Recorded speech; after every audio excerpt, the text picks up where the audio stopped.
আমি elevator education থেকে Souvik sir কথা বলছি। এমবিএদের উদ্দেশ্যে বলছি, যারা তোমরা এমবিএ এবার 2025-এ অ্যাডমিশান নিয়েছো ওয়েস্ট বেঙ্গলের ম্যাকআউট বা সিইউ বা যাদবপুর কোনো যে কোনো ইউনিভার্সিটিতে, তো তোমাদের সময় আস্তে আস্তে কমে আসছে।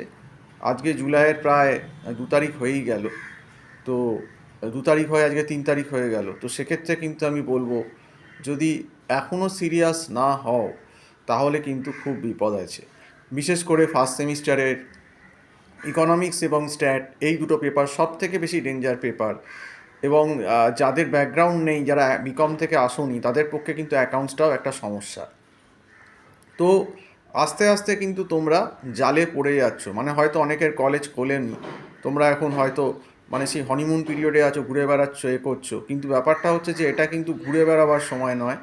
এটা এখন থেকে একটা প্রি প্ল্যান করে নেওয়ার দরকার, যে এত বড় একটা সিলেবাস, যেখানে ইকোনমিক্স, স্ট্যাট, অ্যাকাউন্টসের মতো পেপার আছে, আরও পেপার আছে, সেই সিলেবাসটাকে আমরা কি করে কোপ আপ করবো। সেক্ষেত্রে তোমাদের উচিত আগে ইউনিভার্সিটি ওয়েবসাইট থেকে সিলেবাসটা, যে যে ইউনিভার্সিটিতে ভর্তি হয়েছে সেখানে ওয়েবসাইটে সিলেবাস মোটামুটি একটা পাওয়াই যায়, সেই সিলেবাসটা কিন্তু দেখে নেওয়া। এবং আমিও বলে দিচ্ছি, তোমাদের প্রত্যেকটা ইউনিভার্সিটিতেই ফার্স্ট সেমিস্টারে দেখবি ইকোনমিক্স, স্ট্যাট, অ্যাকাউন্টস থাকবেই। কাজে এই তিনটে পেপার হচ্ছে মেন সাপ্লি পেপার, এই তিনটে পেপারেই কিন্তু ম্যাক্সিমাম স্টুডেন্ট যায়। কাজেই বি অ্যালার্ট। সময় কিন্তু পেরিয়ে আসছে এবং আস্তে আস্তে কিন্তু জাল তোমাদের দিকে এগোচ্ছে। এটা কিন্তু ইঁদুর কলের মতো, টপ করে সেই টোপ দিয়ে ধরে ফেলে, এরকম ব্যাপার। কাজেই দিন একদিন একদিন করে কিন্তু কমছে, এবং সময় কিন্তু 5 মাসও নেই, কমে গেছে সময়।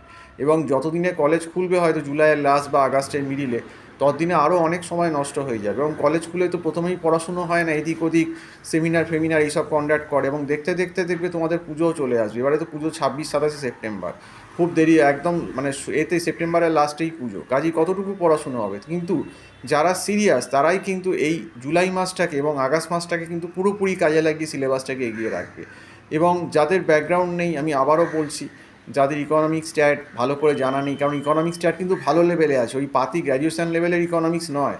এখানে কিন্তু ক্যালকুলাস, ডেরিভেশন, গ্রাফ সমস্ত কিছু লাগবে। এবং স্ট্যাটের ভেতরেও কিন্তু স্ট্যাট 1 ছাড়াও প্রবাবিলিটির পুরো entire part, probability, binomial, poison distribution, normal distribution, hypothesis, 10টা কেস, অ্যানোভা টেবিল পুরোপুরি কিন্তু আছে। এবং খুব সাবধান, আমি তোমাদের বলছি যে এখন থেকে, বারবার ভিডিওটা বলছি, এখন থেকেই বলছি, পরীক্ষার অন্তত হিসেব করতে গেলে যদিও 5 মাস নেই, হয়তো 4.5 মাস কি তার একটু বেশি আছে, যদি আমরা পুজো, কালী পুজো, ভাইফোঁটা অকেশানগুলোকে বাদ দিই। কারণ পরীক্ষা মোটামুটি ডিসেম্বরের ফার্স্ট বা জানুয়ারির ফার্স্টেই হয়তো অনেক জায়গায় কন্ডাক্ট হয়ে যাবে, সেই হিসেবে বলছি। তো এখন বুঝতেই পারছো হাতে সময় নেই। এবং যে সাবজেক্টগুলো বুঝতে পারবে না, বিশেষ করে যেগুলো টাফ, যাদের ব্যাকগ্রাউন্ড নেই, যেমন ইকো, স্ট্যাট বা অ্যাকাউন্টস, যদি কারোর অসুবিধে হয়, আমি বলবো কিন্তু কোনো প্রফেশনাল লোকের কিন্তু হেল্প নাও, প্রফেশনাল টিচারের, নইলে কিন্তু শুধু কলেজের ভরসায় কিন্তু হবে না। তো যাই হোক, আমাদের এখানেও অনলাইন ক্লাস হয় এমবিএর ফার্স্ট সেমিস্টারে। যদি তোমাদের মনে হয় যে টিউশনের দরকার আছে, আমার যে নম্বরটা টাইটেলে দেওয়া রয়েছে, 9831044518, এই নাম্বারে কল করে অবশ্যই তোমরা আমার সঙ্গে যোগাযোগ করতে পারো। তো আজকে এই অবধি বলেই শেষ করছি। সম্পূর্ণ ভিডিওটা দেখার জন্য অসংখ্য ধন্যবাদ। নমস্কার।